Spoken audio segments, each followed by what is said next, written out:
गोंदवले बुद्रुकमध्ये मध्यरात्री चोरट्यांचा धुमाकूळ, एकाच रात्री 5 दुकानं फोडली।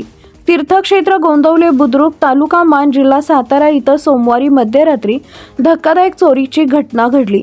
गावच्या मुख्य चौकात अज्ञात चोरट्यांनी एकाच रात्री तब्बल 5 दुकाने फोडून गल्ल्यातील रोख रक्कम लंपास केली। या घटनेमुळे गावात भीती आणि संतापाचं वातावरण निर्माण झालंय।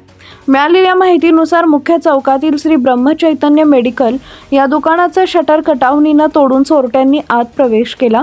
दुकानातील ड्रॉवरची उलथापालथ करत गल्ल्यातील सुट्ट्या पैशांवर त्यांनी हात साफ केला। त्यानंतर चोरट्यांनी शेजारील अवघडे यांचे भाजीपाला दुकान फोडून तेथील गल्ल्यातील रोख रक्कम चोरून नेली। यानंतर चोरट्यांनी श्रीराम मेडिकल या दुकानात घुसण्याचा प्रयत्न केला, मात्र त्यात त्यांना यश आलं नाही। दरम्यान परिसरातील एका हॉटेलमध्ये ही चोरी झाल्याची माहिती समोर आली आहे। तसेच समाधी मंदिराजवळील SK मंत्र शॉपी या दुकानाचंही कुलूप तोडून गल्ल्यातील रोख रक्कम चोरट्यांनी पळवली। ही संपूर्ण चोरीची मालिका मध्यरात्री 1 ते 4 वाजेच्या दरम्यान घडली असावी असा अंदाज व्यक्त केला जातोय। सकाळी दुकाने उघडण्यासाठी आल्यानंतर ही घटना उघडकीस आली।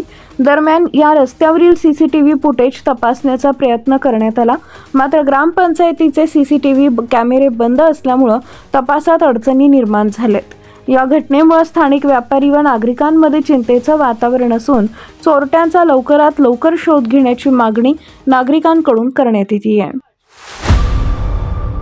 आज न्यूजसाठी संदीप जठार, गोंदवले।